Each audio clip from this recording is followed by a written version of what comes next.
Good afternoon, Niner faithful. Here we are coming off a decisive victory over the Atlanta Falcons. The 49ers now have won 5 of their last 6 games, find themselves in control of making a wild card berth.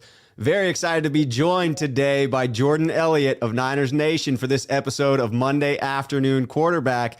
Jordan, how are you doing today? And most importantly, have you had a moment to appreciate the Nick Mullins start for Cleveland that's just wrapping up? I actually missed the majority of that game. I did see that I think it was like 4th and 5 that he extended and turned into a touchdown. Yes. So just for the sake of content and the sake of the legend of Nick Mullins growing and kind of getting immortalized, that he won. Did they end up winning the game? I haven't seen the final score or anything. I haven't seen the final. I'm tracking it here. It looks like 3 seconds left. The Raiders have they kicked a game-winning field goal. Nick Mullins doesn't get to go down in history as a Raider beater, but he did have a heck of a game there at the end. At least made it exciting. Hey, you know what? All you can do is all you can do, and I'm going to go ahead and, without any context or watching the game at all, blame this all on Cleveland's defense because that's what a true Nick Mullins defender would do. That is fair. I think that's entirely fair. Very cool. Well, let's get into our topics today. I know that we have a lot of them. The first one is really jumping into the 49ers season in review up until now, going sort of high level, game by game, talking about how close each one was and how the fan base really was reacting at that time. We obviously started off against the Detroit Lions, and 49er faithful were riding high, and rightfully so. Walked out of that with the 41-33 victory. And really the only complaints we had as the faithful at that point was allowing the team back into it at the end of the second half. But that does seem to be something that is carried through for the 49ers, that the ability to step on someone's throat and really end a game has been consistent as a struggle for the team so far this season. Yeah, and I think that's just kind of a product of NFL football because there's a lot of times where you look at a game and box scores will be really misleading. And I understand like the Detroit game, if they, finish on that drive and they get a 2-point conversion, it's a tie game. But so much had to go their way. And then they had that really weird I think Deebo Samuel fumbled on what would have been the first down to ice the game. So I feel like a lot of it's just kind of like, it's like the backdoor cover kind of for those people who out there who betting these games. It feels like a lot of times these teams are just kind of like sneaking back in. But again, the 49ers have, an unfortunate track record of allowing that to happen too often. So like yesterday, they were up 18 with 9 minutes to go. And most games in the NFL are over when you're up 3 scores with 9 minutes left. Yes. But I admittedly watching that game was like, this is far from over. Knowing them, Atlanta could score really quick. The Niners go 3 and out. They score again. All of a sudden things start getting weird. And who knows? It could have, if not for, 2 really big 4th down stands within their own 10-yard line towards the end of the game. It could have gotten that way. But I don't know if there's anything that you could necessarily attribute it to, because I do think the pass rush held up really well. I don't think they were gassed. That you could argue that might have been what happened in the Detroit game. Yeah, definitely. I do think that the secondary was pretty consistent throughout the game, meaning that they didn't really drop off towards the end there. I do think Atlanta had they're a really weird team. They had a negative 108 point differential entering the game. I think they're at negative 126 now. So they on paper aren't a great team, but Matt Ryan's former MVP. He's still a guy that you have to respect. They obviously don't have Ridley. Julio Jones is no longer there, but guys like Pitts and Russell Gage had a really good game. I just think that it was a perfect recipe for Atlanta to hang around long enough to make things interesting. But in hindsight, it feels like they pretty much had that game wrapped up. The game I would compare that to is the NFC Championship game a couple years ago. I was there for that game against the Packers, and I was sweating the entire time. And I went back and watched it once we obviously knew the final result. And I'm like, man, this game was over 10 minutes into the second quarter. But in that moment, you can't feel that confidence as a 49ers fan or somebody who covers the team simply because they allow far too many of these games to get interesting. So my long-winded answer would be I don't know that it's necessarily a flaw that can be fixed, because I think so much of what goes into that is kind of just fluky and circumstantial. Yeah. There isn't one area where I could point to where I'm like, hey, if they clean this up, then they're going to just be beating teams by 3 scores every time and they won't get close. And a lot of it does have to do with, a lot of these NFL teams are going to go into a little bit of a prevent, softer coverage, keep things in front of you, drain clock. And I do think that's what happened yesterday. So I wish I had an answer for how they could just make games less stressful, because it would be far more enjoyable for all of us. But yes, it would. Yes, it would.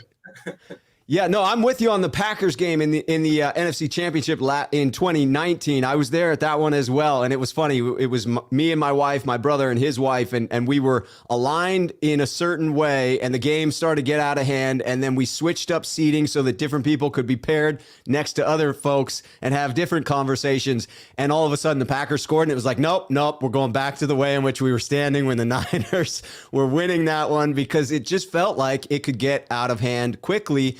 And it does seem the 49ers are capable of that. Coach Shanahan touched on the Atlanta Falcons being down 2 scores in 2019 and coming back against them. It does seem to be something that they continue to face. The next game highlighted week 2, the 49ers beating Philly 17-11. That one felt to me like, all right, a good solid win against a young emergent team. 2 in a row for the 49ers. This one proves we can win the close, dirty fights. And that seems to be something you need to be able to do within the NFL. So I think 49er faithful were riding high after being 2-0 to start the season there. But then it all went downhill, right? Then it went downhill very quickly. The loss to Green Bay in the final seconds, the special teams debacles against Seattle with the injury to Jimmy G, the loss to Arizona headed into the bye, and then coming out with the loss to Indianapolis. If there are any of those in specific that have a reference point you want to go into more, feel free to, but it just felt like that was the slide. That was where everyone hit the panic button. People were calling for the switch to Trey Lance. It was pandemonium in Niner faithful land. I think they all kind of were similar in the sense that they just couldn't really get it together at the same time. So, like the Packers game, for example, I thought that the defense, while they did get beat deep a couple times early in that first half, they also made a couple big stands. They also kept the Niners, but I felt like that game could have been easily 28-0 heading into halftime. Trenton Cannon obviously has that big return, and then Trey Lance runs it in for the touchdown at 17-7. You feel a lot better. But I think the common denominator really in all 4 of those games was there just was inconsistency on offense. Yes. It was really good for a series or a play or two here, but they couldn't finish in key spots. And some of it too just was, like the Green Bay game, I was there for that game, and it was really funny because I was sitting directly next to a Packers fan on my right, and he was cool. We were talking for most of the game. And when the Niners scored, a bunch of people in my section that started giving this guy a hard time, and they were, calling him names and saying this and that. And I'm like, oh man, like you guys haven't learned. Like they only need 3. If they needed 7 or 4 or something, I'd be like, okay, like right, it's pretty much over. Right. 37 seconds for Aaron Rodgers is way too much time. So I'm sitting there and I told him, I'm like, man, these people are going to be eating the words in a couple minutes. And, you have to just give your credit. In that game, I hate saying it because the 49ers lost and people don't want to hear stuff like this. Right. But I feel like Green Bay won that game at the end more than the 49ers lost. I agree. A lot of the overreaction was that, like, DeMeco Ryans doesn't know how to call a defense, and the defense is a liability, and they drove down and had the lead in 37 seconds. Guess what? Aaron Rodgers is one of the most talented people, if not the most talented, to ever pick up a football and throw it. And he made an incredible throw that just beat the fingertip reach of Fred Warner on a play where Devontae Adams broke off of the route he was supposed to run to fit into the gap in the zone the 49ers were running. So it's just a situation where you have one of the best quarterbacks in the league, one of the best wide receivers in the league. You can make the argument that they're both the best at their respective positions, who have years and years of chemistry together, coming together and just making a big play. So leaving that game, like I didn't feel too bad about it. I just was like, like this is kind of sucks. But I remember walking out of the stadium that night and I'm just like, man, like I just witnessed greatness. Like Aaron Rodgers is, awesome. And then the Seattle game, kind of the same thing. The defense showed up early. They played really well. A couple special teams mistakes. Made it get out of hand fast. Arizona, it's Trey Lance's first start. Right. The one thing I would touch on there is that I think a lot of that just had to do with the fact that the offensive line blocking for a mobile running quarterback, like the responsibilities and just the comfortability it's really hard to adjust from blocking for Jimmy Garoppolo to blocking for Trey Lance, particularly when you only have about 3.5 days to prepare for doing that. And they still, again, had a chance in that game. They moved the ball really well. I think they got the ball into Arizona territory on like 9 out of the 10 drives they had. So it wasn't like they were just getting the ball and going 3 and out. Like they were able to move in. They unfortunately just couldn't finish. And I think a lot of it, when I went back and watched the tape, was a slight bit of timing, like, a half second of timing off here, a little missed block there. A guy's getting called for holding because, again, it's so different when you have a quarterback that can take off and run and you're not used to that. So I left that one feeling pretty good. And then the last one, the Colts game, was that monsoon. I unfortunately was there for that game too. When That's an unfortunate one to be standing there in the stands getting soaked. Dude, it was rough. And that one sucked too because they scored on the first drive and then they get the ball back on a fumble by, I think Jonathan Taylor fumbled on the first Colts possession. And it was like, okay, here we go. Here's the 49ers we thought that they could be. And they obviously ended up losing that. So, I don't want to keep talking forever about it, but the thing I would take away from each of those games was they showed glimpses of what I think a lot of us expected them to be in the preseason and going into this year. We saw the vision. We saw what it could be. They just couldn't put it together for a large enough stretch in those games to actually come away with a win.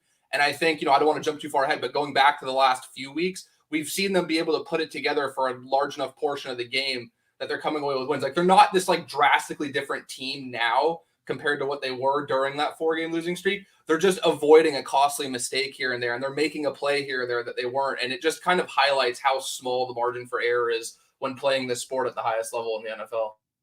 In particular, the way in which the 49ers play, that they're not the type of team that's really going to overcome any significant hurdles in a game. They really do rely on a complementary style of football. And if anything gets thrown too far out of whack, whether it is excessive penalties or turnovers, they're really not an offense that's built to overcome that. They're an offense that's built to get rolling and continue rolling. And that's what the 49ers have been able to do more consistently since that Indianapolis game. I have to agree that what I saw in the preseason, all of my research about this team pointed to a very talented team that would be able to compete in the NFL this season. And then what you ended up seeing was inconsistency over that stretch. And there were times where it was wildly inconsistent, and there were times where it was a play here or a play there that would have won the game, like against Green Bay.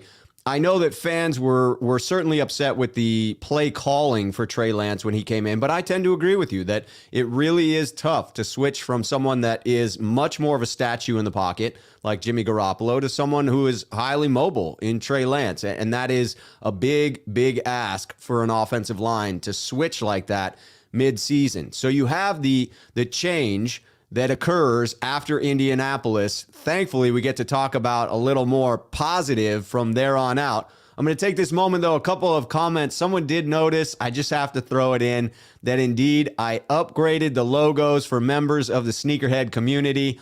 And yes, Silent Seth did notice the misspelling there of Schuh, realized his mistake. But there are new logos in place for the sneakerhead community, and that is something that is definitely a positive. And we have Joe Mama in the house, part of the sneakerhead community. Just have to call that out. All right, let's get to that stretch of the season that's much more uplifting. We talk about the Chicago game where the hometown boy, Jimmy Garoppolo, in front of 100 plus of his family and friends, was able to really turn it on.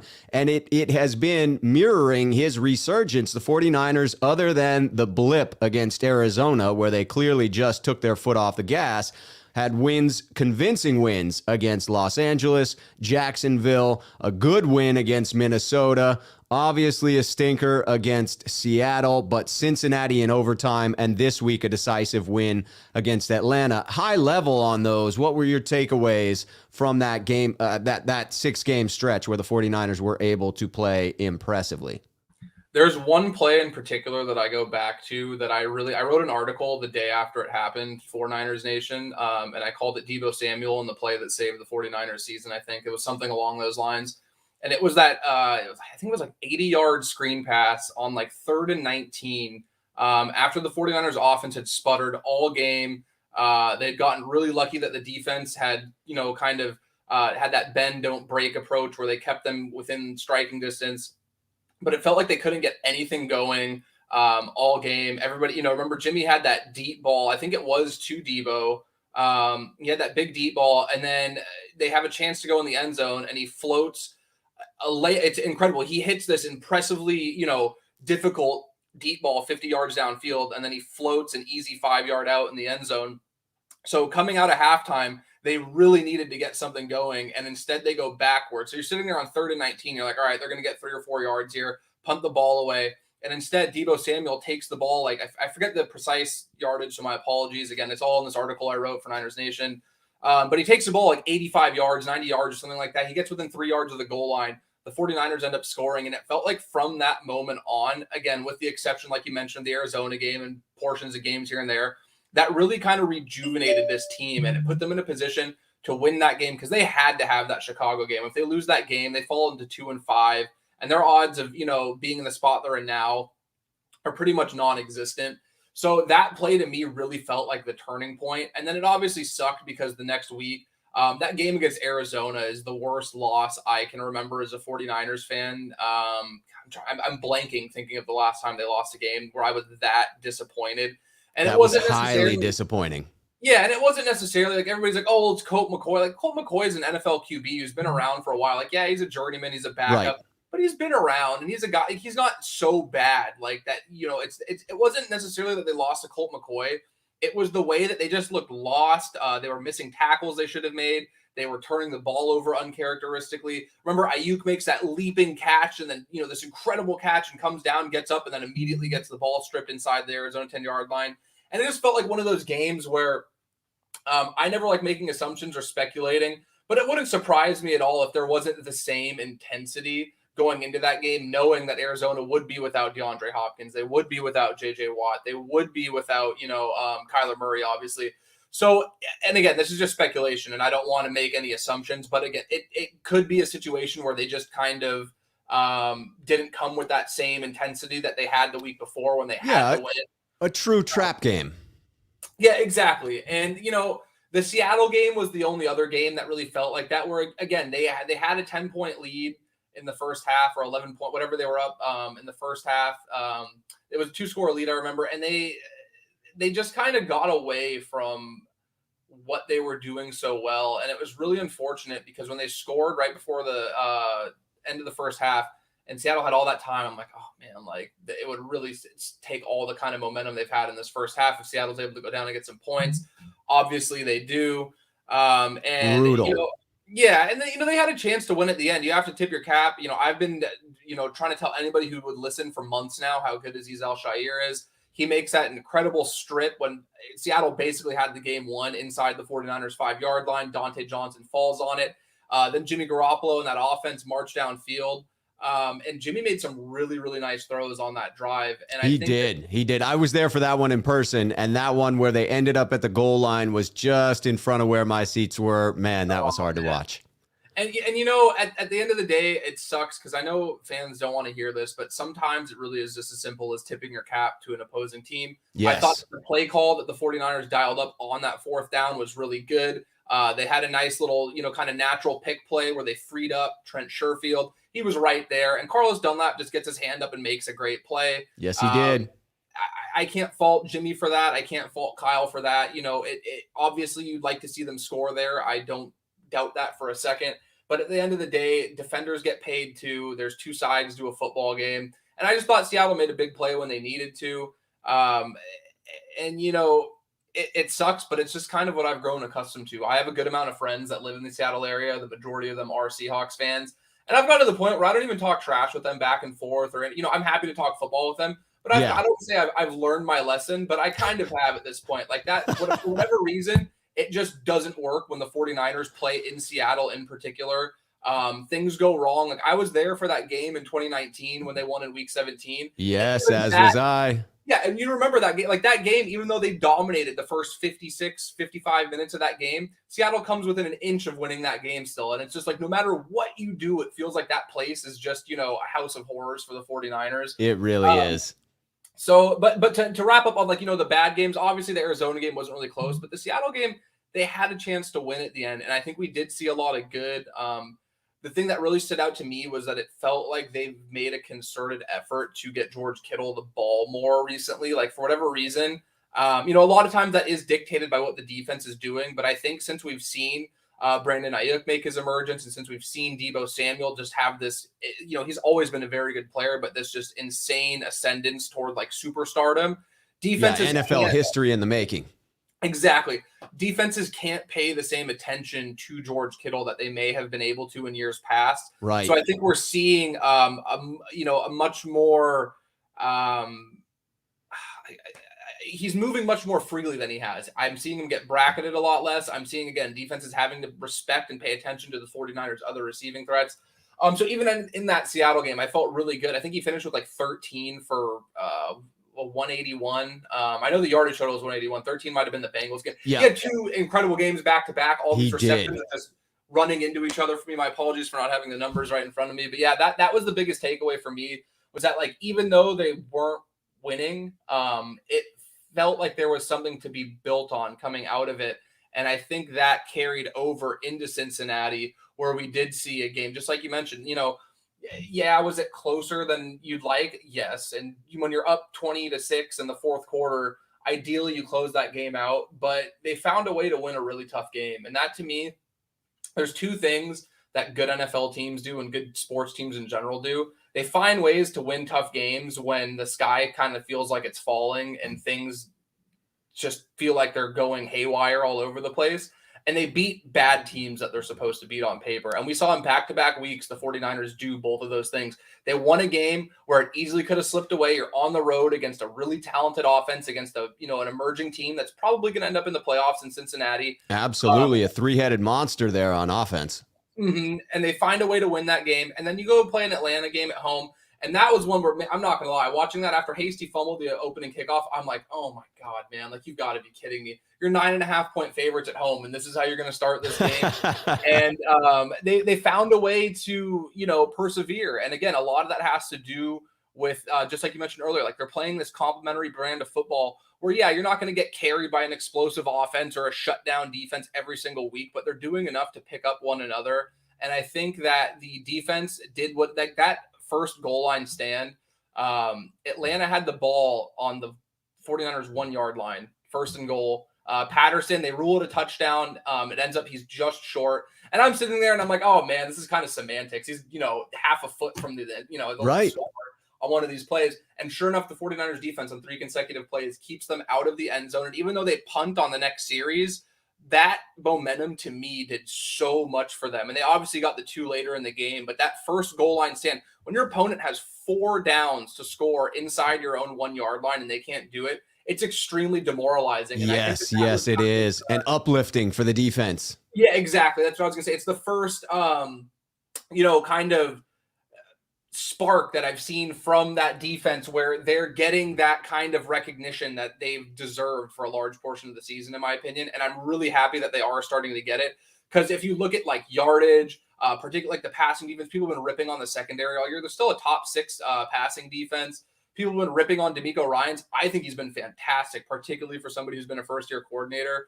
And then we saw the offense started doing kind of whatever they wanted. They were picking them apart, throwing over the middle. Jeff Wilson goes over 100 yards. Jimmy Garoppolo looked really good. And again, as somebody, anybody who's familiar with me, I'm not the biggest fan of Jimmy Garoppolo. I'm not going to go out of my way to give the guy praise that I don't think he deserves. Right. I think he deserves praise for how he played yesterday. He does.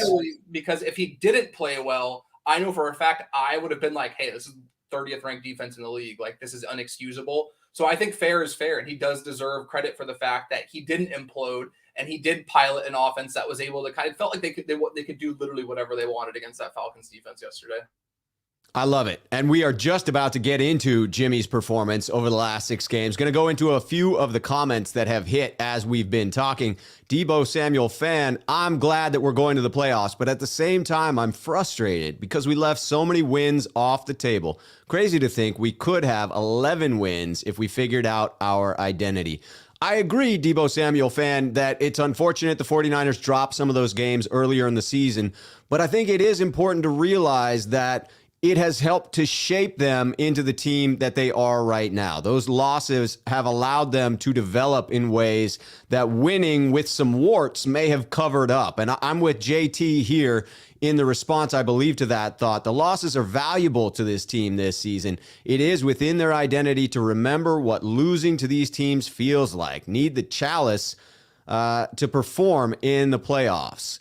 Need the callus to perform in the playoffs. The callus coming up from those bruises. Silverado Kev acknowledging the performance of Jimmy over this time frame. Silverado Kev, a member that has been here on the program and will be again when we can get that scheduling down. Jimmy has also been hitting more of his layups recently as well. Not to mention, Shanny seems to have made it even easier for Jimmy.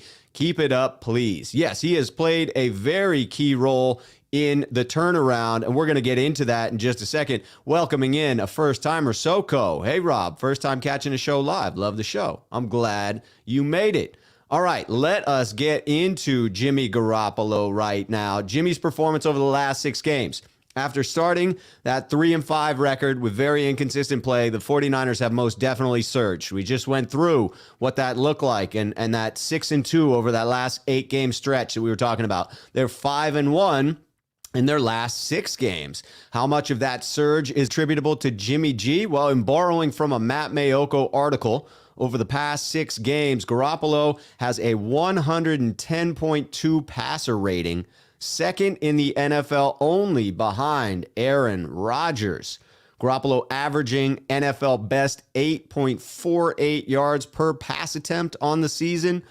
And Coach Kyle Shanahan's thoughts on it are, Jimmy hasn't been much different to me all year, Shanahan said. I think we've gotten better around him throughout the year. I think we've gotten more continuity on the offense. So that sets up the talk for me, the talking point, which is, how do you see it, Jordan? Do you think that Jimmy has been pretty consistent throughout the year, and it was really the change in his supporting cast that makes his last 6 games so remarkable?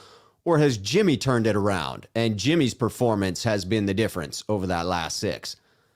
I think that that's just coach speak and posturing because, I watch the game film every week and I can point to dozens of instances in the beginning parts of the season where the supporting cast, meaning the skill position guys, the running backs, tight ends, receivers, were not only running their routes, but were beating the coverage. We're open. We're within the progressions that Garoppolo was supposed to see, and he, for whatever reason, didn't, or when he attempted to make those throws, couldn't. And again, that's not to take anything away from Jimmy Garoppolo, but I think it is a little bit demoralizing, or not demoralizing, but it's a little insulting to the skill position guys because I don't think that they've made any drastic changes. And these guys, it's a very tight-knit locker room. It wouldn't surprise me at all to hear them kind of fall on that sword and be like, hey, we needed to be better for our quarterback. And I respect that. That's what good, strong teams that have good chemistry do that. Yeah, that's a good teammate.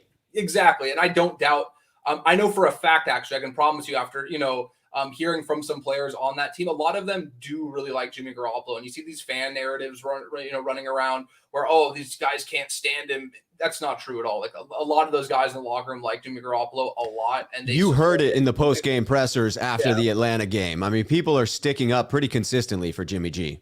Exactly. And I don't think that that's a facade at all. And I think that actually played a very large role in why Jimmy has been the starting quarterback from day one. I do think that Kev made a really good point too. He's hitting a lot of the throws that he was missing earlier in the year. And again, people take it as like an insult when you say it's a layup, but it is what it is. I mean, when you have a guy that's as brilliant as Kyle Shanahan, so many of these throws that are generated within this offense are throws that any NFL starting quarterback should be able to make. I think the biggest difference is that Jimmy has hit a few big throws that not every starting quarterback will make. And he's done a very good job at finding just a way to move the ball in big spots in recent weeks that wasn't necessarily there early in the season because he still is, he's like a ticking time bomb. He'll look really good, but there's a couple throws a game that just always end up in harm's way. And I don't like playing hypotheticals when a guy ends up producing results, and especially when the team wins. So like after the Cincinnati game, like he did enough. He led 2 drives that I thought were very good, that if it was any other quarterback in the league, I think they deserve the same amount of credit. But I would point out, he also threw a ball where he didn't see Jesse Bates dropping into the middle of the field, the safety for the Bengals, who dropped an interception that was thrown right into his chest that if he catches, he probably runs back and the 49ers essentially lose on a walk-off pick six.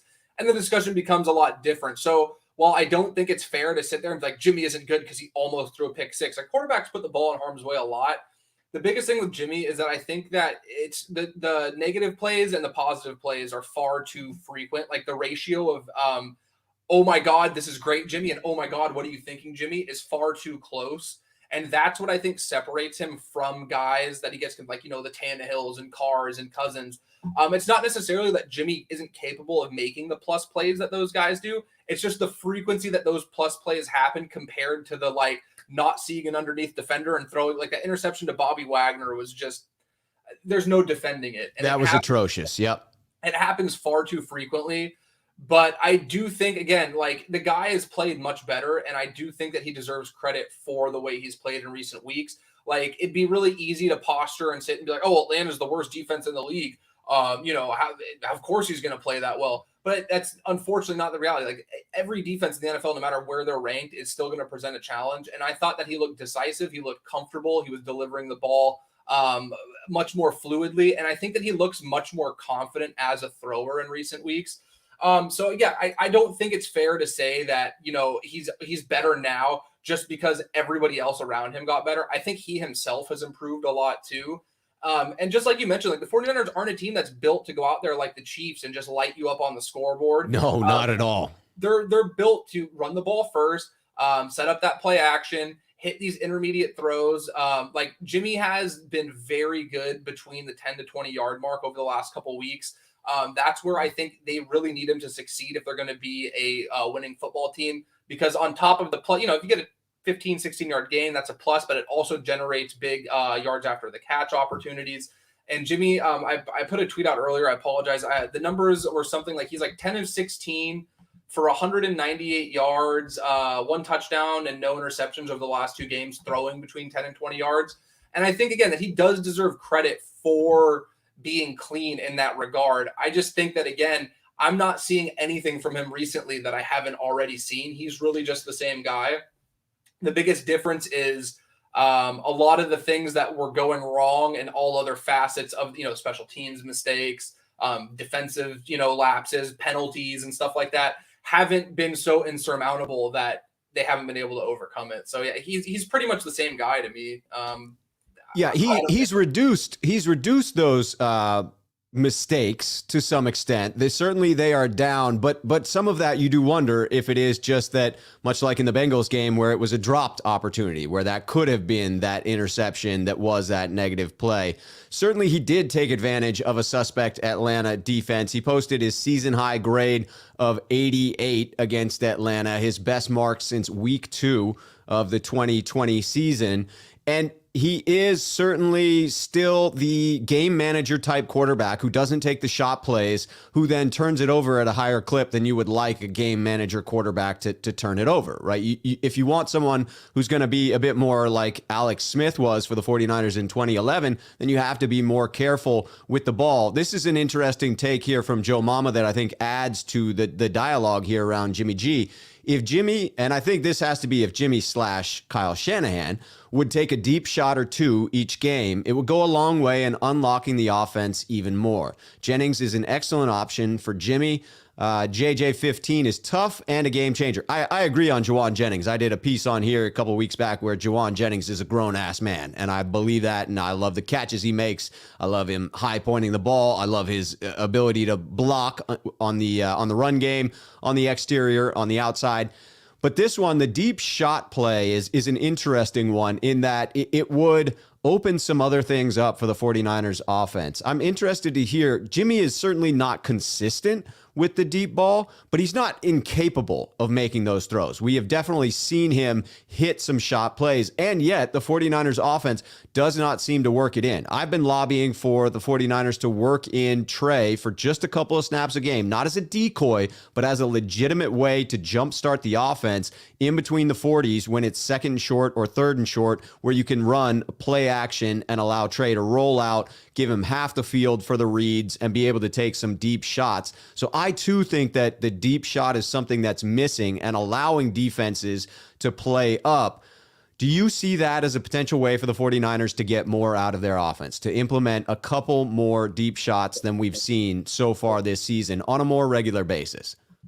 In theory, I don't think it's a bad idea at all. If we're talking strictly on paper, X's and O's, like, yeah, it makes sense because when Trey Lance comes in, you have to respect the run. You have to respect the fact that he can keep the ball.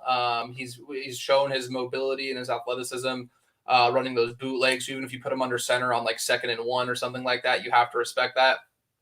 The logistical problem, I think, that exists, and again, this is just speculation. I don't want to act like I've been told this or Sure. a fact, but my assumption and my speculation is that there was a problem within the locker room with that 2-quarterback system, and I think that Kyle did make the point that defenses present different fronts when Trey's in the game versus Jimmy in the game, but I think a lot more of it has to do with just roster politics and locker room politics.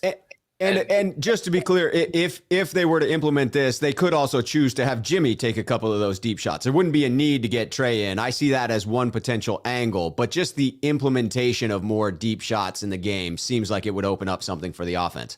Yeah, and I understand that it's really hard for if people don't have the time or the access to watch game film every week and go through installs and know what the 49ers are running and stuff like that. I'm fortunately very blessed to have access to those things, and I can point out like a very specific play that happened in recent weeks. There was a ball that Jimmy threw to George Kittle in the second half of that game against Cincinnati, where he had Deebo Samuel running what is called an alert route in the 49ers, install in their playbook, which is essentially not necessarily built into the progressions in a numerical order, but it's something that based on the coverage that you're seeing, you need to be aware of. So essentially, if you're running, if it's a go route, if it's a post, and there's no safety help over the top, you need to be alert and aware of that and take that shot and disregard everything else underneath that's built into your progressions. And that's something that Jimmy has had a big problem with, in my opinion. And that's gone back to the first year since he's been here. It's been since 2017, where on these plays where there are shot plays built into these route combinations and concepts, he, for whatever reason, either doesn't see them, or by the time he does and pulls the trigger, it's far too late. So there's a play where he had Deebo Samuel running a post route where he's basically going 20 yards up the field and then cutting across over the middle. And Cincinnati, I believe, had single high on the play, but I know by the time Deebo was breaking in towards the middle of the field, the safeties had both dropped to within about 10 yards under where they had started in their original shell coverage. So basically in this play, Deebo Samuel is running one-on-one with a defender behind him and nothing but green grass for 30, 35 yards in front of him. I think I recall seeing that on Twitter. Yeah, and it's very frustrating because what ended up happening was Jimmy threw a ball to George Kittle, who had 4 Bengals defenders within a couple yards of him, bracketed all over him. And there's a chance that Kittle catches the ball. He threw it, it was a high and behind him. Kittle probably had it, he's a very talented player, and we've seen them complete plays like that a lot. Yes, we have. Unfortunately, what happens is they complete that, and it's a nice 10, 15-yard gain, and people are like, hey, well, Jimmy's, he's moving the ball. Like, what are you complaining about? The complaint is that you have a wide open shot play to a receiver downfield. If he lobs that ball up within the same area code as Deebo Samuel, he's coming down with it and walking in for a touchdown. And it happens week after week after week. And I made a joke that, like, one of my favorite things to do when watching game film is sometimes it'll pan to an angle where you can visibly see the 49ers sideline, and to see Kyle Shanahan throw his clipboard or throw his arms up or like go down with his hands on his knees and like stare at the ground, like his reactions to some of these missed shot plays, like it's frustrating. I get as a fan, but I get some humor in it because I'm like, man, this is so to me, it's humorous. Like it happens week after week after week. And I think that's the biggest reason why you don't see these big shot plays in the offense. It's not that Kyle doesn't call them. I see people say stuff like, oh, that's not part of their offense. Like, yeah, a lot of what they do is generated between the numbers, between the hashes, near the line of scrimmage. But so much of what they do has these shot plays built in that the quarterback either doesn't identify, or there's times like where he saw Travis Benjamin running free and he saw it way too late, and then he throws the ball in the air for what felt like an eternity. I think Rich Madrid he said it was like 5.3 seconds or something like that. And the ball hangs up there long enough for, I think Awuzie ended up making the play on the ball. Yep. And he gets a hand on it, and people are like, oh, well, Travis Benjamin needs to catch that. If he hits Travis Benjamin in stride, he's walking in for a touchdown. That was, a touchdown easily. That was a well underthrown ball. Yeah, and that's the kind of thing is where I don't think Jimmy doesn't have, like, Jimmy has a nice arm.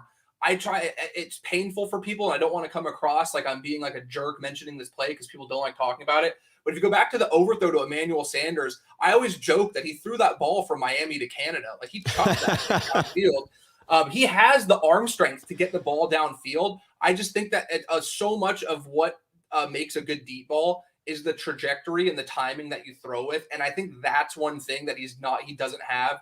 As somebody who watches Russell Wilson twice a year, at least when he plays the Niners, and watches him as much as I can when they're not playing, I have said for years that I think he has the best deep ball, and it has nothing to do with arm strength. It's so pretty. It's so catchable. It's just a lollipop. Yeah, and it's this beautiful arcing pass that just drops in a bucket. And that's one thing that I think that, unfortunately, Jimmy just, and it's not that, Jimmy doesn't have it and all 31 other very few quarterbacks have that special ability to throw a deep ball like that.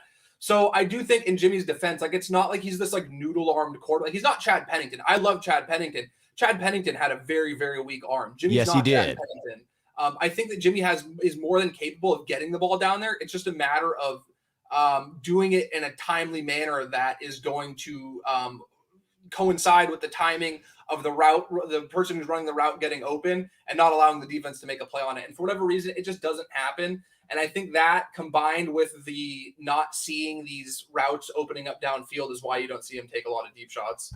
Yeah, so if I'm hearing you correctly, it's not something that reflects so much on Kyle Shanahan. It is more on Jimmy Garoppolo. What I like about your takes on this, even if you may say that you're not, that you maybe see yourself as slightly overly critical on Jimmy Garoppolo. What I appreciate is that you do see both sides of it. You see the nuance. You see the positive and the negative that Jimmy brings to it. And I think that as long as you're acknowledging the skill sets that he brings, it's still fair to be critical of him. It's still fair to wonder what this offense would look like if someone were a bit more confident in taking those shots, in making those reads, in hitting those receivers down the field. It's fun to wonder what that would look like. And it's also fair to criticize Jimmy for not doing those things while also celebrating the strengths that he has. The tight throws into small windows. And for Jimmy Garoppolo, I'll go out on a limb and say that he's elite at that skill set. In over the middle throws where he's fitting it into tight windows, he will lose track of a linebacker. Shanahan acknowledged as much going into it, because playing over the middle when a team knows you're playing over the middle is a high risk, high reward type of an acquisition that teams can crowd that box. They can crowd that middle and they can take away those lanes pretty quick because they're right there in front of you, and it's small windows and they open and close quickly. So I think giving him his credit there, you can still criticize the other areas of his game that are why those two in combination put him in that 15 to 20 range in my book as far as best quarterbacks in the league. To me, it adds up. We know who Jimmy is, and he is sort of that average level quarterback play, but he knows this system well enough to execute it, and it's working well over the last 6 games. That's for sure. And Matt Schuh correctly pointing out that his QB sneak game is phenomenal. His ability to get 1 or 2 yards with the QB sneak is definitely a skill set.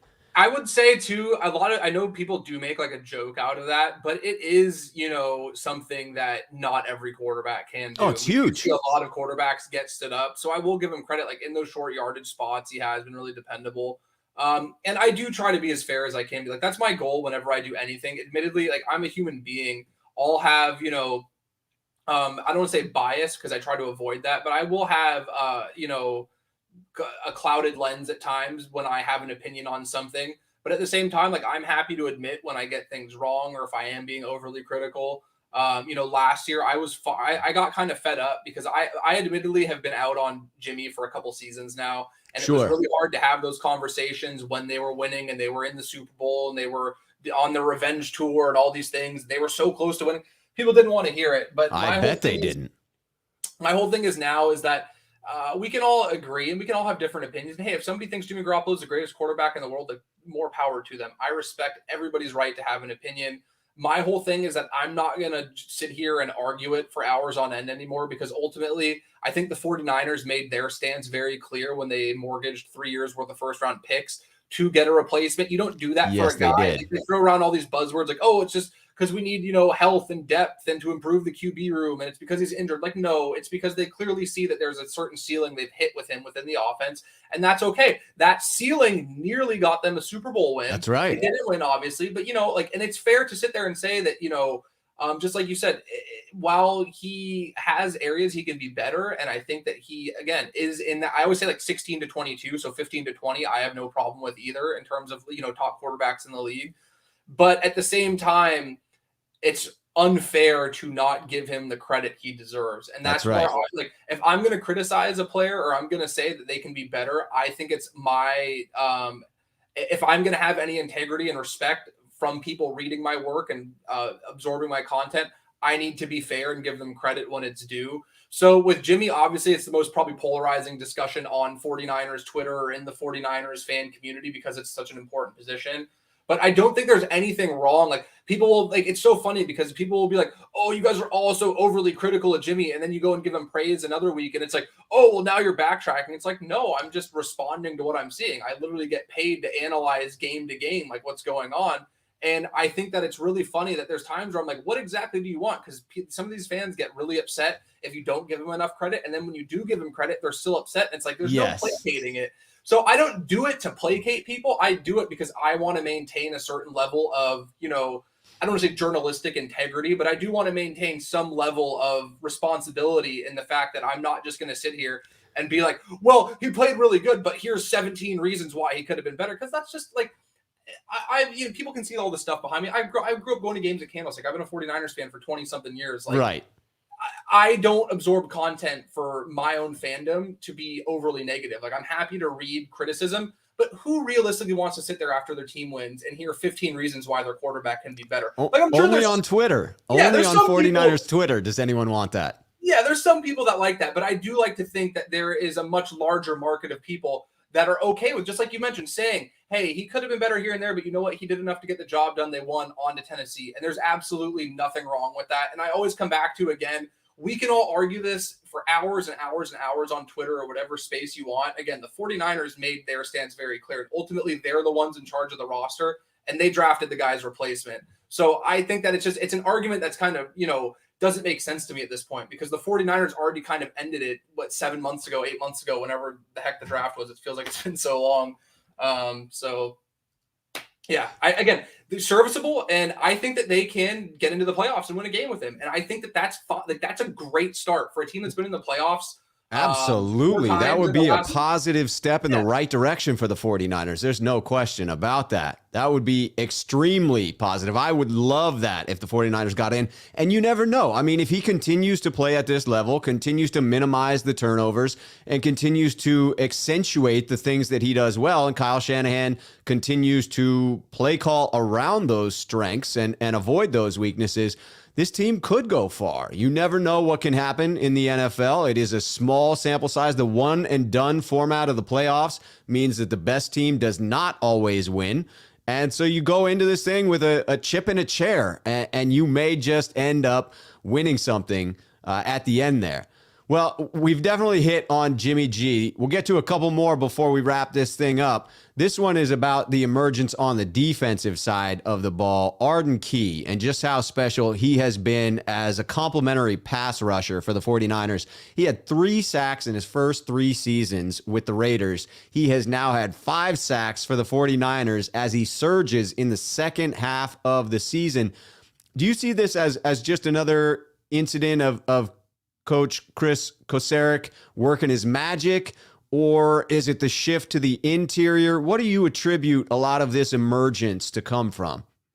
I think it's both. I think that it does have a lot to do with that shift to the interior. I think Kocurek has really been phenomenal in his role in the 3 years he's been in San Francisco.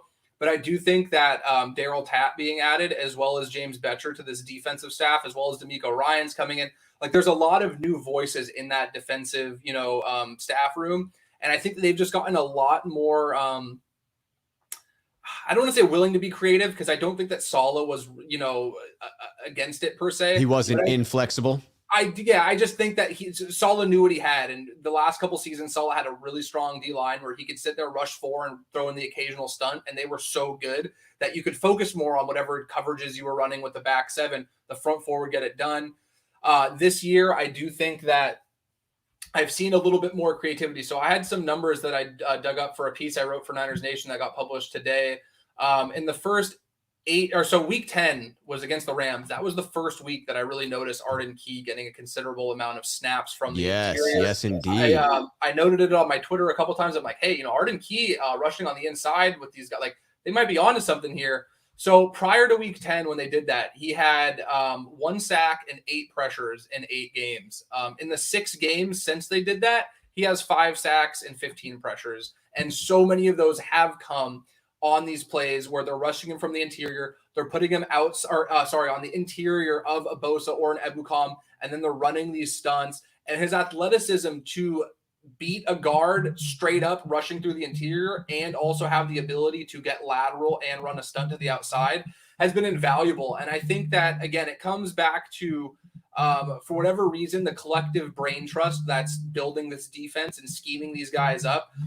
They've just been money this season, and they have for a good portion of the year. I just think that so much of it had to do, like, you go back to that Green Bay game and everybody was like, well, they had backup tackles and the 49ers couldn't get pressure and this D-line sucks. If you go back and watch that game, Rodgers was getting the ball out in like 1.7, 1.8 seconds. Like, hard to get to the quarterback when that's the case.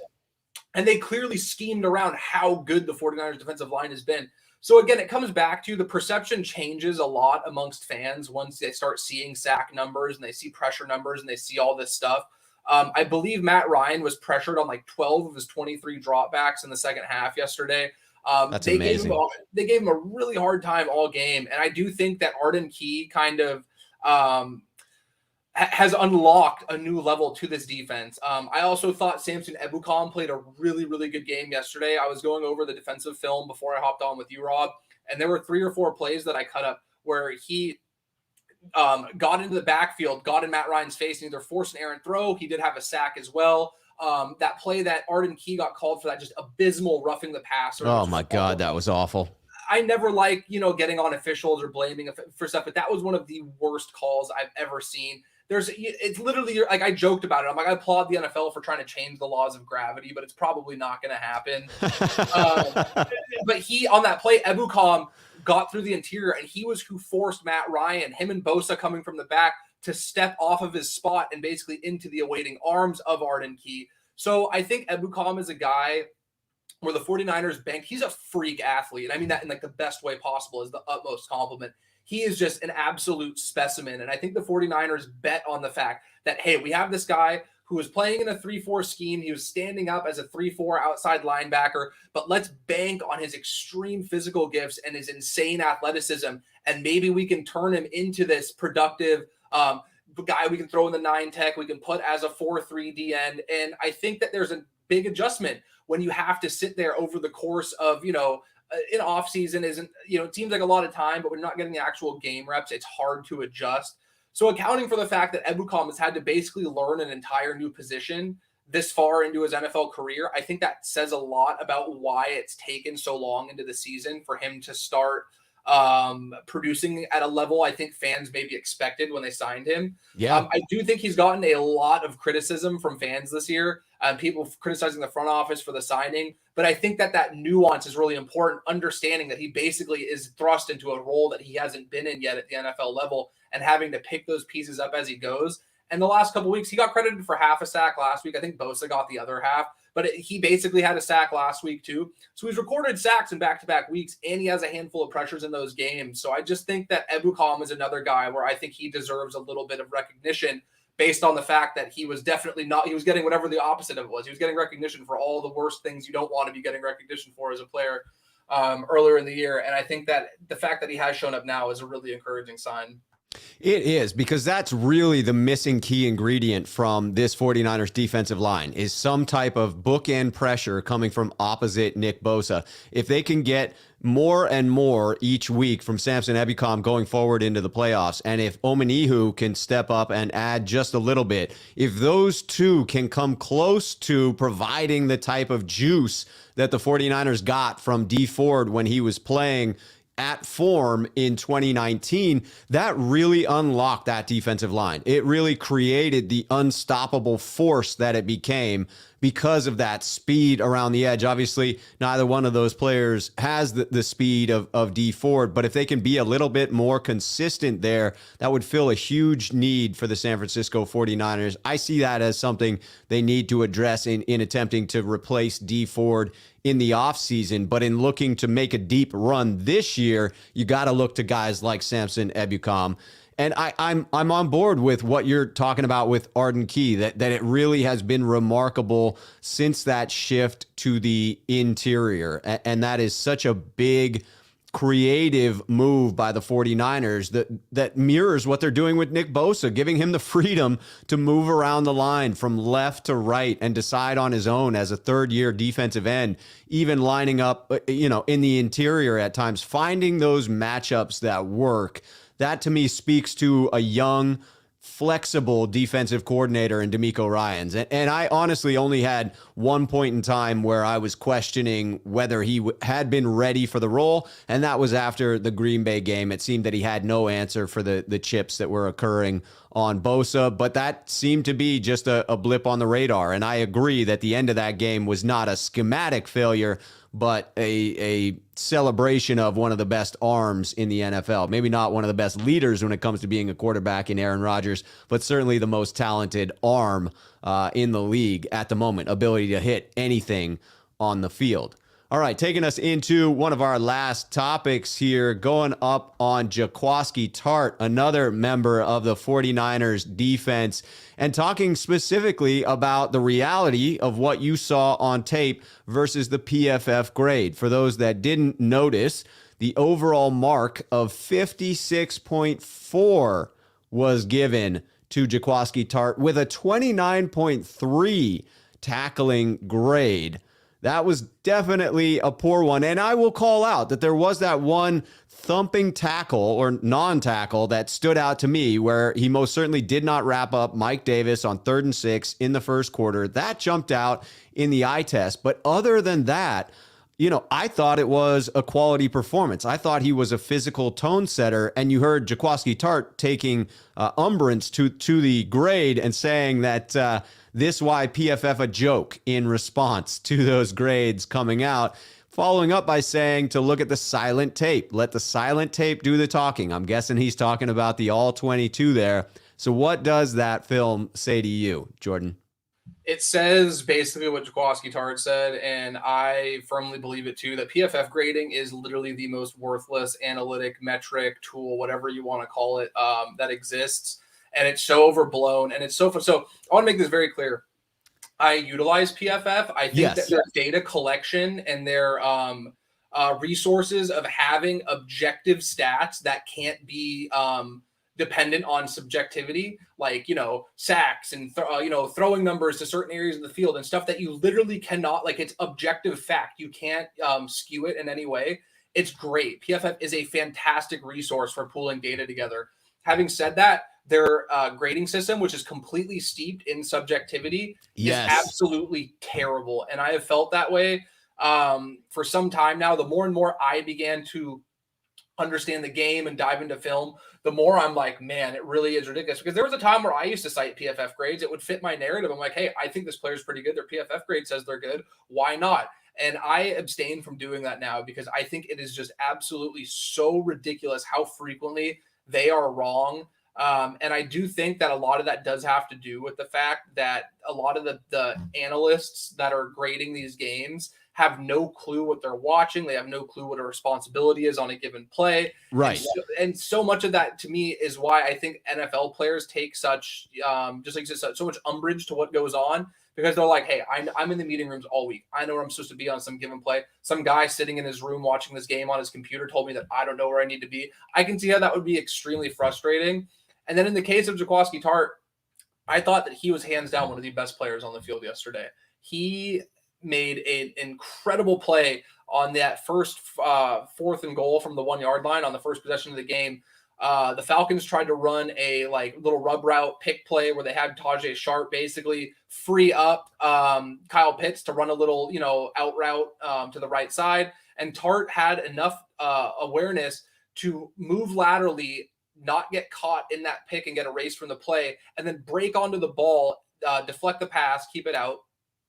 He obviously had that huge tackle with Marcel Harris on Matt Ryan. He was that's the thumbnail for this video. That's the picture we used for that. So yes, if you want to see that, it's in the thumbnail. Yeah, he played fantastic. And beyond that, there were a few plays when Kyle Pitts caught a ball that Matt Ryan threw a beautiful ball that ended up right in between Tart and I forget who was the underneath defender. But it was a beautifully thrown ball right in the middle of the soft spot of the zone, and Tart laid out Pitts. Like Pitts hits Tart and basically falls to the ground. Kyle Pitts is a very large human being. Yes, he is. I wrote something earlier this week, I think it was like Wednesday of last week, about how it's time that Jaquiski Tartt gets the recognition that he deserves. And I think that he's been a very, very good player for a very long time. I have a lot of numbers that I pulled that support that. But it made me feel really good to see him come out and have this game where it felt like he was finally getting the recognition that he deserved from fans and media pundits alike, which is, again, why it's laughable that something like PFF throws out that grade as if we all didn't watch that game. And especially people who have access to the game film, which is why I love that Jaquiski was able to sit there and say, let the silent tape talk for itself, because he knows the people that watch that, the people that actually understand what's going on, know how well he played. So I just think that it's another instance. He's a guy that falls into that same category as, a DJ Jones for me, where they may not be the household name that a Fred Warner or Nick Bosa or, yeah, there it is. DJ Jones barbecue sauce, Big Dave's. Or Jimmy Ward's kind of ascended to that tier as of late, which I love to see as well. But these guys have been such pivotal pieces of this defense for so long. Yes. And I think that it's unfair that just because Nick Bosa and Fred Warner are really good, that we don't see guys like DJ Jones and Jaquiski Tartt getting the recognition they deserve. Guess what? There's no cap or limit to the amount of credit and praise you can heap on a team.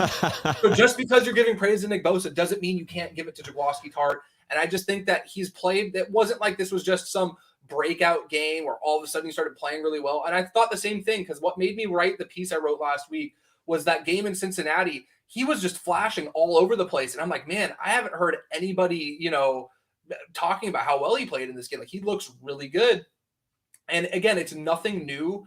It's just the fact that he's a guy who's always kind of, kept to himself. He's kind of, he's not somebody who's going to hop on social media and post after every game. He's not. No, not at all. He's a very quiet guy. He's very quiet, keeps to himself, and comes in and works hard every week. And that's why I'm very happy to see as of late that he seems a little bit more willing to hop on social media and kind of, speak his mind a little bit, because again, he's learning from Jimmy Ward. That's who he's learning from. He saw Jimmy talking his trash and he's like, I got to get me some of that. He's been a heck of a player for quite a long time. And I think that's the biggest thing for me, Rob, is that he is somebody that, again, it's been like this for a long time.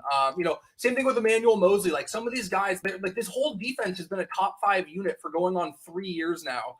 And it, again, as good as Nick Bosa is, as good as Fred Warner is, it takes all 11 guys. Yes, and it does. I just think that we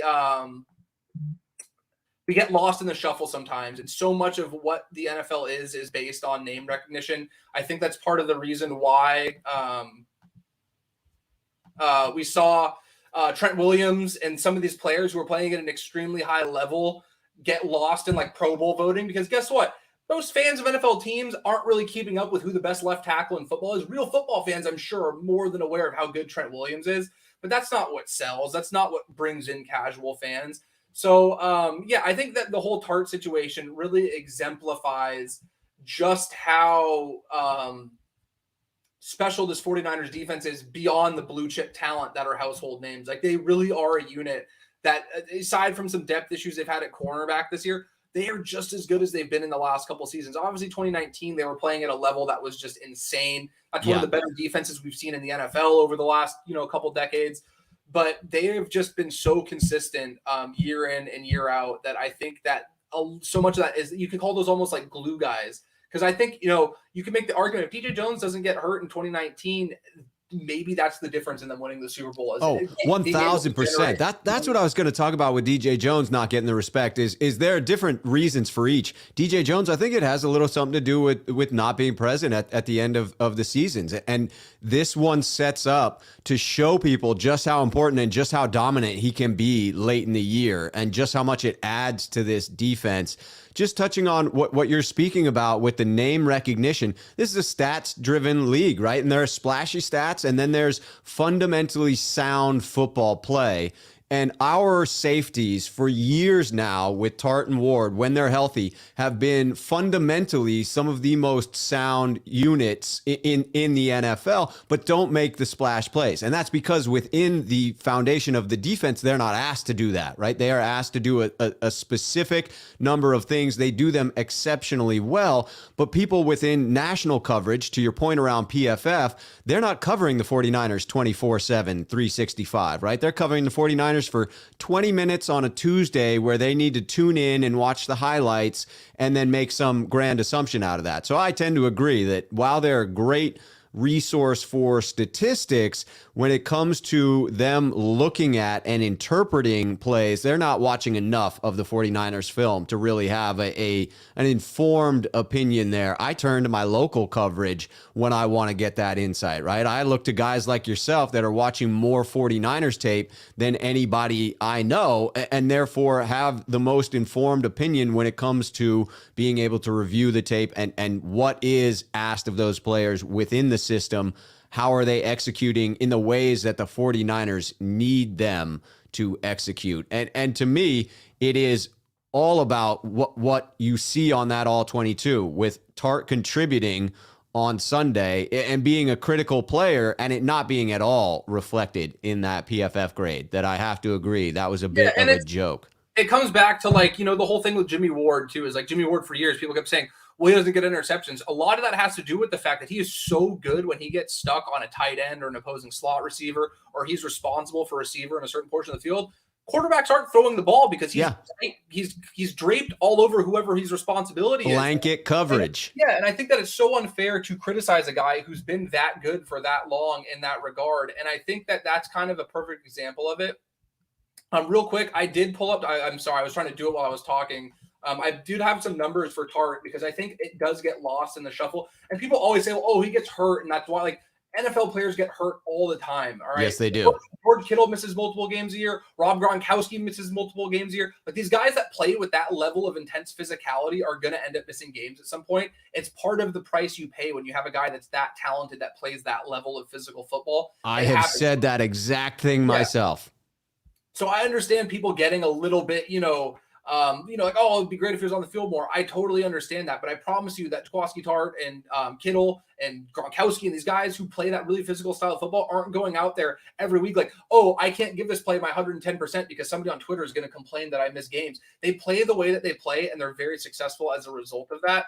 So real quick, since 2000, the start of 2019, so since the beginning of the year the Niners went to the Super Bowl, when Jaquiski Tartt plays, the Niners defense gives up 19.6 points per game, 290 yards per game, and they give up 178 passing yards per game. All very, very respectable numbers. When Tart doesn't play more than 50% of the snaps in a given game since then, that points per game number jumps up from 19 to 26.4.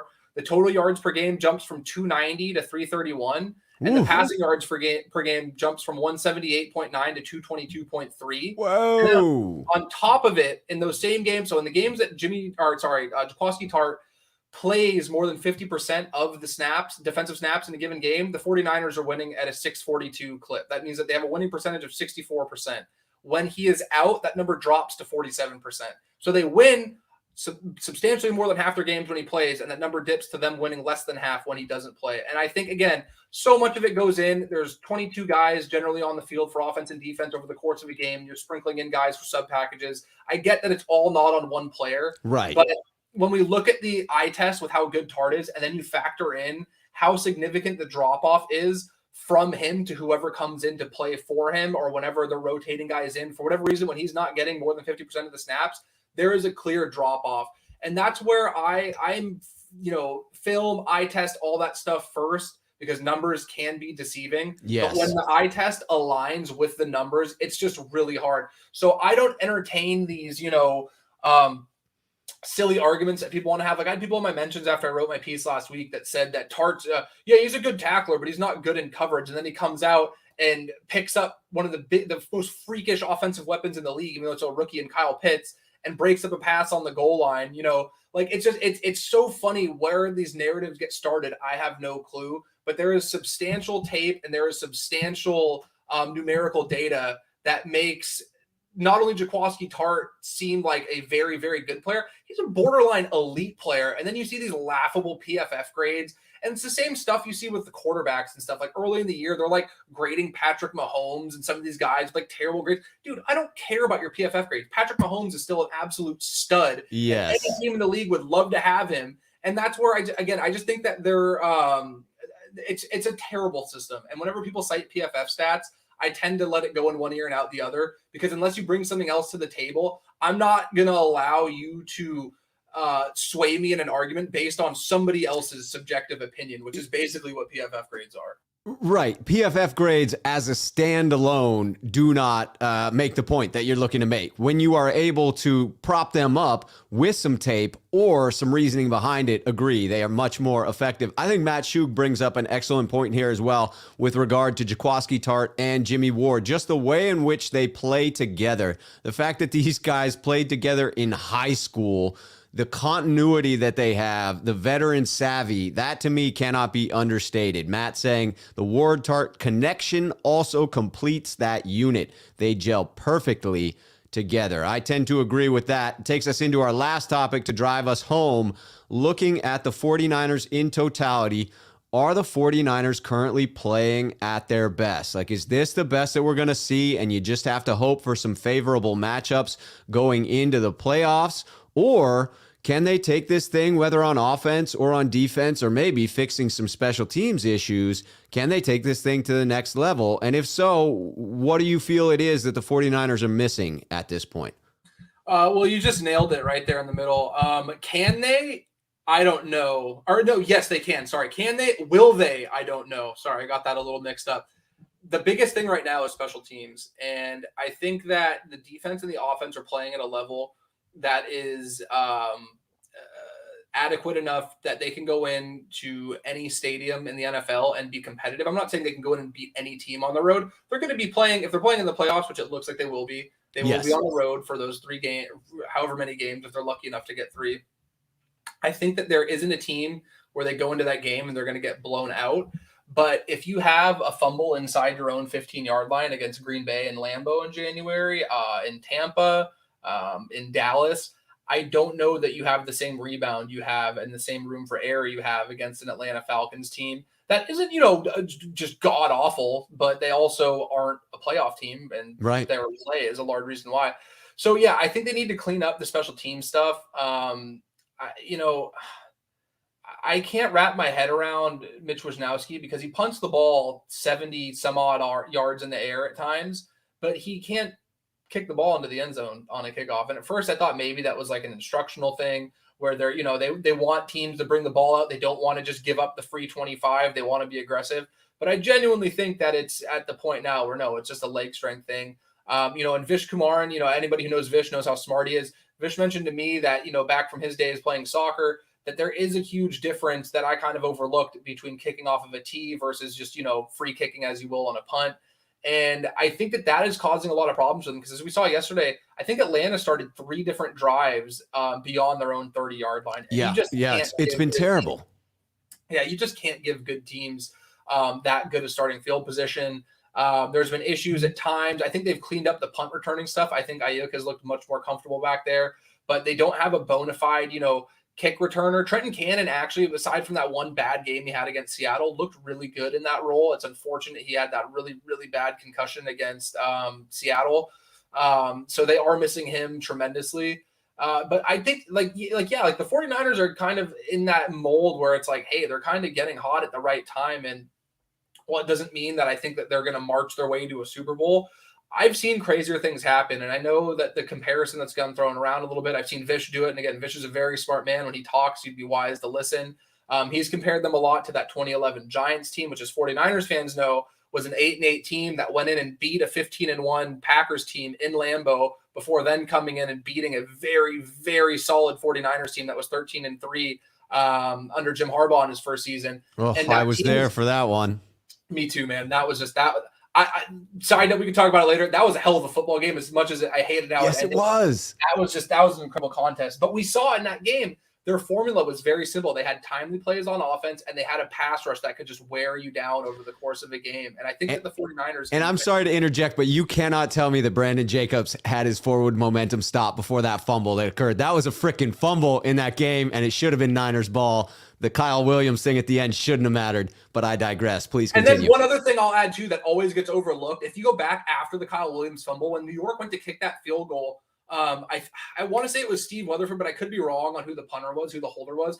It was a terrible snap hold exchange, and they almost didn't get the kickoff. And they barely get that kickoff to go through the uprights, because I don't say how incredible it would have been if after all of that they end up missing the field goal and the Niners get the ball back and somehow go downfield. But would have been glorious. It just felt like everything went the Giants' way towards that game. But that's the team the 49ers, I think, could be this year, where they go in and they have a veteran quarterback. I do think Eli Manning, is a guy where I think he had a little bit better arm talent than Jimmy Garoppolo does, but he was a guy who was never really a consistent. He was super volatile throughout most of his career. Yes, but he was able to step up in big spots and make throws when they needed to. And while I don't think that Jimmy might make that throw that he made to Mario Manningham in the Super Bowl, I do think Jimmy has shown he can step up in big moments and make big throws at times. That doesn't mean he's done it every time. There's plenty of instances that I can cite where he didn't, but I think he's capable of doing it.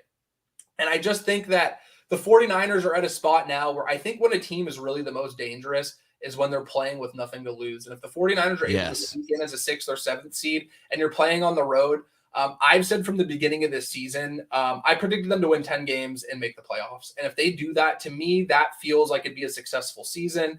I never really understood the whole Super Bowl or bust mentality. It's extremely, extremely difficult to make a Super Bowl, let alone win one. So if they are able to go to Dallas or go to Tampa or one of these, Arizona, LA, one of these games and steal a game, all of a sudden you're feeling pretty good. And, all the pundits are going to be talking about it now. I've heard it on a few, bigger podcasts and media outlets that I check in with from time to time. The 49ers are the team you don't want to see in January. Guess what? The 49ers in December really aren't that different than the 49ers you saw in September. The difference is that they are playing with a little bit more confidence. Like, the talent level hasn't changed whatsoever. Right. But I do think that they are playing with a little bit of,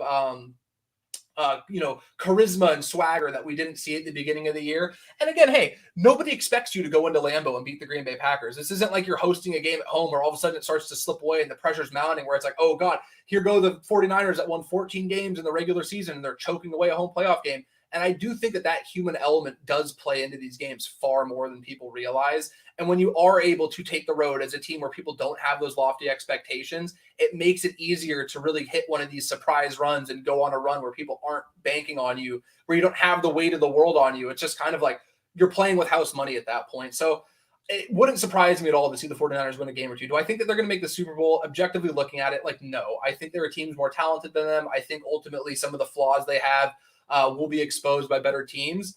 But is it out of the realm of possibility? Absolutely not. If you get into the playoffs, anything can happen.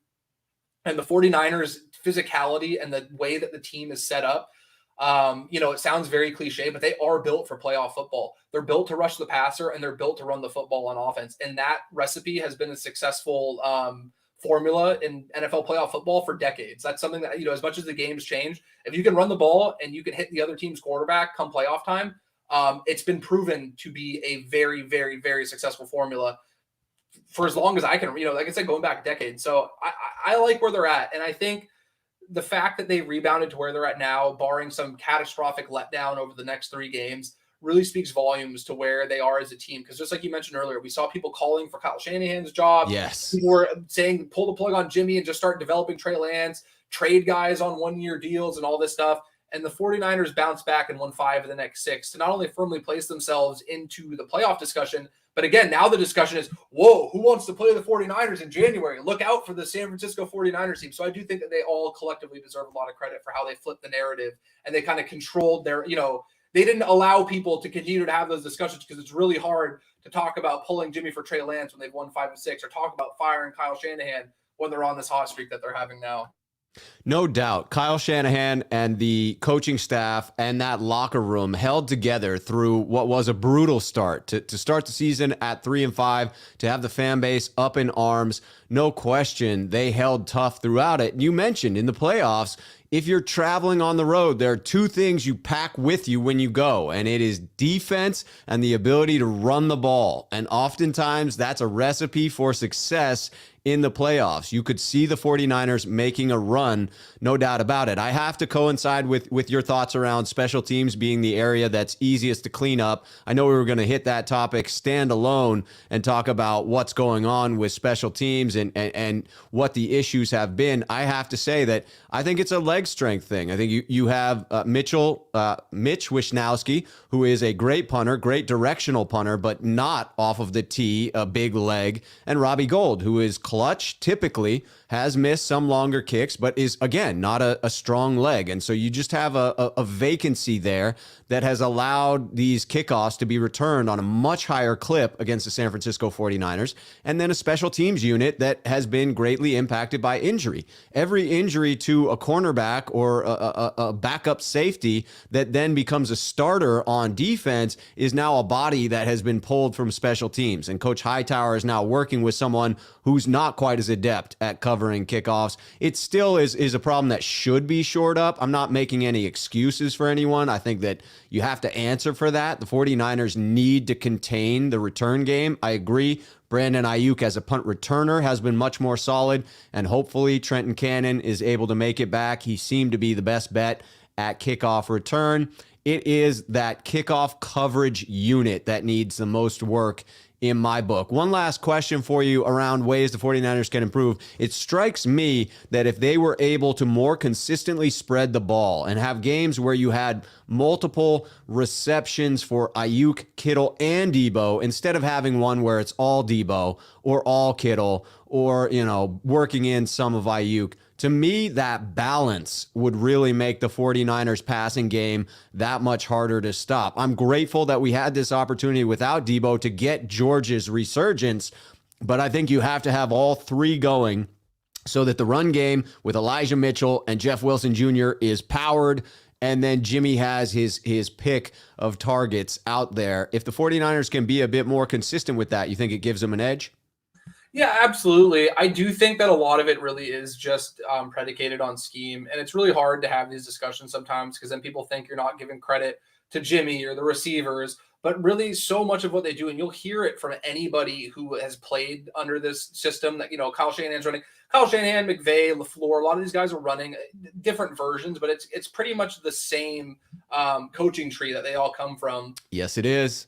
And it's why you see when people who like efficiency numbers and stuff like that, you'll see Green Bay and San Francisco and LA at the top of these efficiency charts, even though Jimmy G, Aaron Rodgers, and Matt Stafford are three very different quarterbacks with three very different skill sets.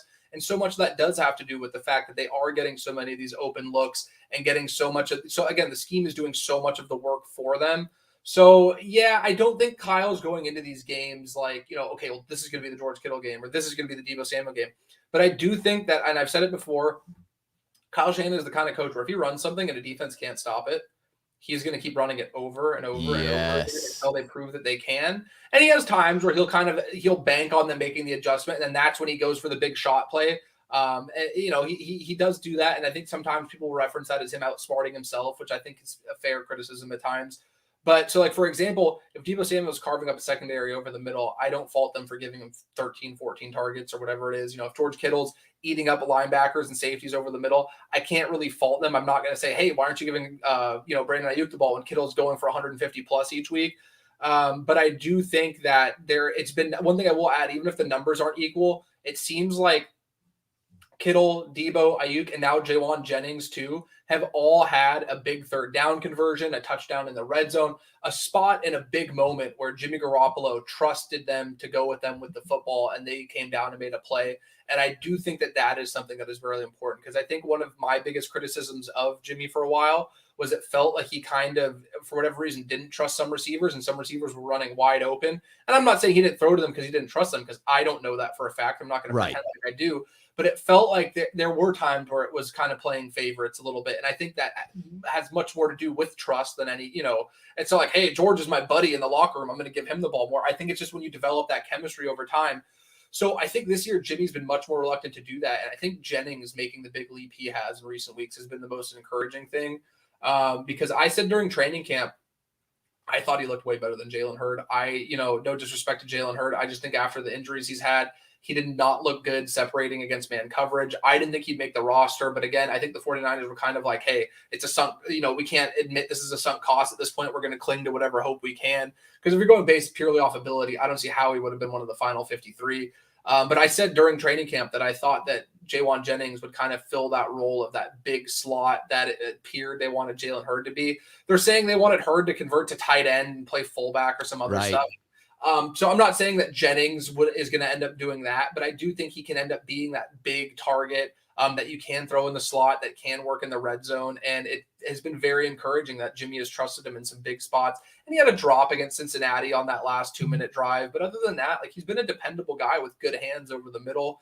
He appears to be he's 100% a very willing and capable blocker in the run. Yes, he is. Very, very big highlight plays. And again, I understand fans watching once on the broadcast won't see a lot of that stuff. I miss a lot of that stuff too until I can go back and watch the game film. But it really is nice when you go back and see, because that's one thing for Kyle Shanahan. If you want to play a receiver for Kyle Shanahan, you not only better be good at blocking, you better be willing to block. Because there's plenty of guys who are capable of doing it who just don't like doing it. But Jennings is a guy that has no problem getting in an opponent's face. I'm blanking on which game it was, but remember he drew the penalty. I forget if it was Minnesota. That was spectacular, where that guy was swinging on him and he was just smiling away. It's just, I think it was Jacksonville. It was a Jacksonville game. Yes, it was. And that's the kind of stuff that I think Kyle Shanahan just eats up and loves. So it makes me feel really good. And going into even next year, they have Ayuk, Debo, and Jennings and Kittle. And that to me is a very, very solid starting point for any skill position group in the NFL. So it goes beyond just the next couple games. It's going into next season. I think they finally have some continuity at the receiver group when you can go out and run that kind of personnel grouping, and you still have a Kyle Juszczyk to sprinkle in there who creates insane mismatches. The skill position group is the best that it's been since Kyle Shanahan has been here, and it is intact for at least another season beyond this one too. So I'm very excited about that.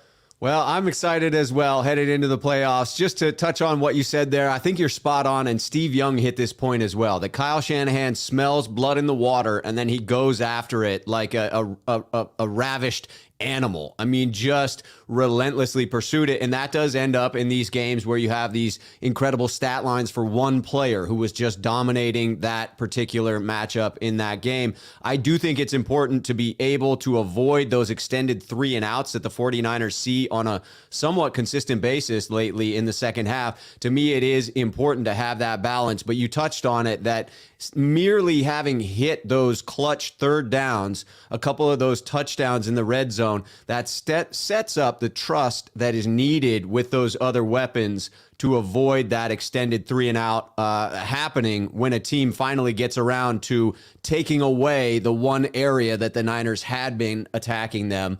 So it gives you hope they'll be able to do it against elite teams in the playoffs.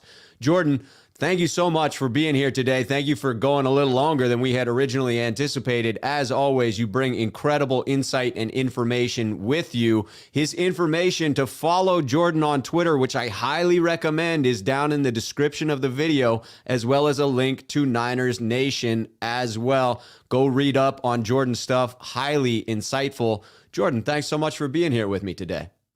Thank you for having me, Rob. Literally a pleasure anytime. Everybody who's here already knows, but I enjoy talking with you because you're always very upbeat and insightful, and it's nice to have that energy, because there's a lot of negative energy floating around the 49ers a lot of times, and that can be very draining. And I appreciate everyone who watched, who listened to me. I know sometimes I can ramble a little bit, but I appreciate you guys for being patient with me and hearing what I have to say.